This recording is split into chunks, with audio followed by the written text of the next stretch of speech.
River, which is the lifeline for Northeast, right? Irrawaddy, Salwan, Mekong, Yangtze River, you name all the major rivers of Asia flow from Tibet. Now, the term India comes from Indus River, okay? Right?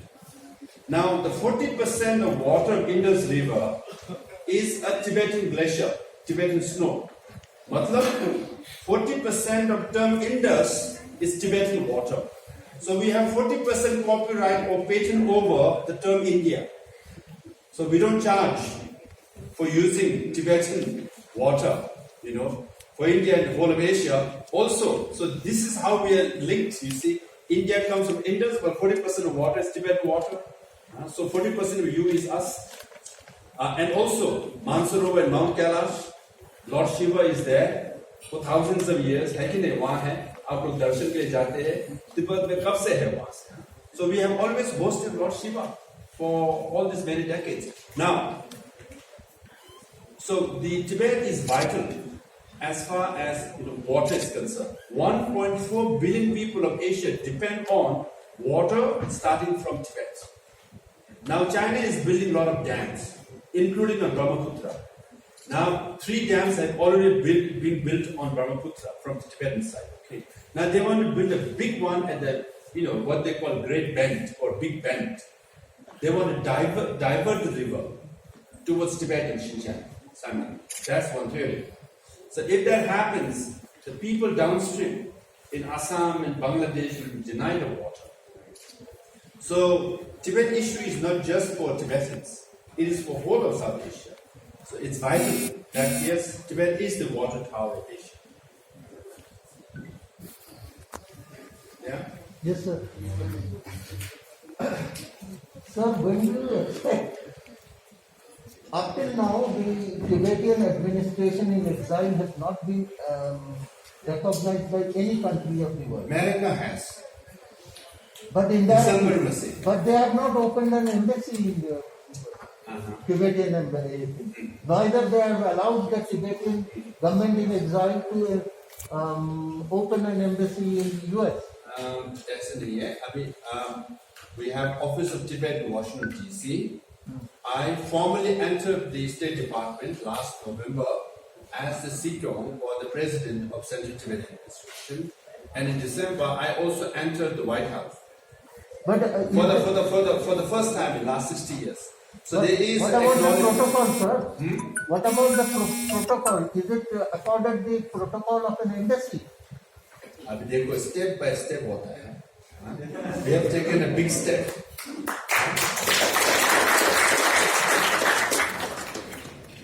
I can raise that question. So you're talking about the monasteries that 98% has been destroyed. So how do you plan to revive them? And in 1950s and 60s, 98% were destroyed. We came to exile. So we rebuilt all the major monasteries in India, thanks to the government of India, people in India. Now in 15 minutes, I'm going to South India. Tomorrow I'll be touring all the Tibetans in Karnataka, where the largest number of Tibetans are, where the largest number of monasteries are being rebuilt. So now this is also very important. Nalanda University, 2000 years ago, was the center of wisdom. And through that university, Buddhism spread all over the world. In fact, India wants to be number one. India wants to have the largest export. But Buddhism has been the biggest export with minimal investment and maximum dividend. Abhi tak dekho, the goodwill of India comes from all over the world, saying this is a holy land, this is where Buddhism started and Buddha got enlightened, this is how it's spread. Also, if you look at from 1st, 2nd century to 12th, 13th century, 11th, 12th century, India was number one in civilization, in culture, in values, even economy. That coincides with Nalanda University and Buddhism all over the world. So if India wants to be number one, we have to replicate the 1000-year era when India was number one. And it coincided with the revival and practice of Buddhism, including Nalanda University and Nalanda tradition. Now, His Holiness the Dalai Lama wants to revive Nalanda wisdom back in India. So in 7th and 8th centuries, our scholars came from Tibet to India. In most of the countries, the national heroes are army generals or leaders. In our society, in Tibet, national heroes were the translators. So they came, they learned Sanskrit, translated Buddhist texts, and took them to Tibet. Now, all over the world, you might not know this. In all the Buddhist countries, there are 14 Buddhist countries and 52 countries where a large number of people who practice Buddhism, including China. They don't have more than dozen or 2 dozen volumes of Buddhist scriptures. That's it. Only in Tibetan language, 300 volumes of what Buddha said. अगर आपको जानना चाहते हैं बुद्ध ने क्या कहा, आपको तिब्बती भाषा पढ़ना पड़ेगा. So we are the treasure of what Buddhism said. Now this is what we want to revive. We have brought it back. Now after the destruction in Tibet, we have rebuilt in India and has spread all over the world. So if you want to know Buddha ने क्या कहा है, उनके scholars ने क्या कहा है, आपको पढ़ना चाहते हो, पहले तिब्बती भाषा जानना चाहिए. What would Pali? Pali is a language. We translate from Sanskrit to Tibetan. His Excellency, due to paucity of time, he has to catch up with the flight. So we are really sorry.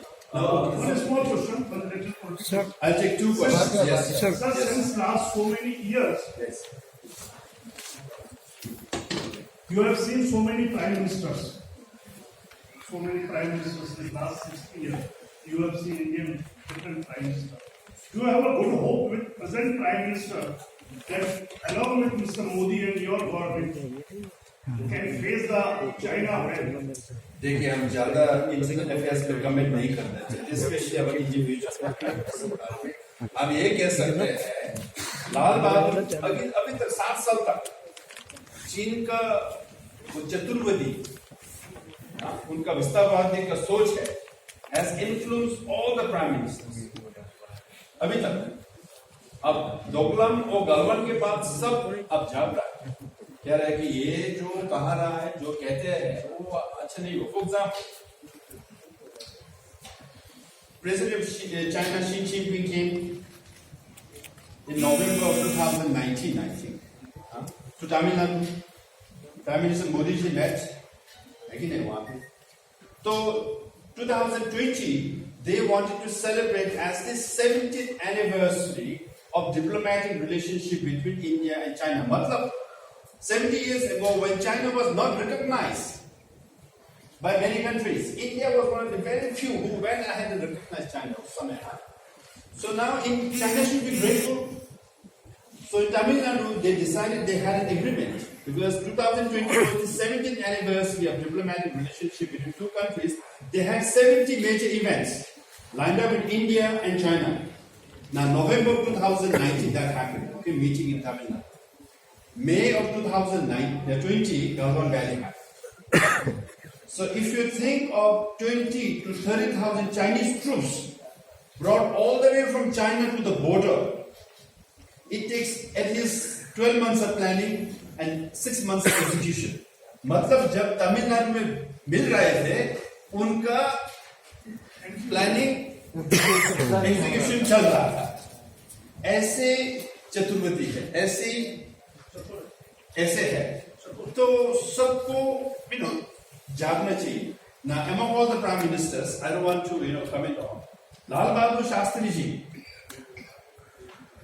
उन्हें पहले कहा था हमें Tibet administration को recognise चाहिए और support करना चाहिए. और पटेल ने, Balabhai Patel, when he was deputy prime minister, he wrote this famous note to the government of India. जब तिब्बत कब्जा हो जाएंगे, Bharat will pay a very heavy price. वो चिट्ठी में लिखा हुआ है अभी. तो सबको रिसर्च करना चाहिए और जानना चाहिए. The last question. The last thing. I think everybody might not be interested in this here. I'll give you a brief background. You in your letters actually mentioned the Freedom House report actually. I'm gonna just ask you a very straightforward question from my heart actually. Freedom House actually reports something of India as well, that is now partly free instead of completely free. as a member of, let's say, a recognized minority in India, Buddhism. Do you really agree with that? Now, I agree with the Freedom House report on Tibet. There I agree. As far as Buddhists are concerned, I don't know much about it. What I read is in 1900, the Buddhists in India, as per the census, was around 1%. Now, over the last 100 plus years, it has increased. Now, the official census is 7 to 8%. Unofficially, people are saying 12 to 30%. So that shows there is a growth of Buddhist practitioners, which is quite similar to Hinduism as well. So that shows that there is a space for Buddhists to grow. So that much I can say. Now, with that note, thank you very much. Thank you.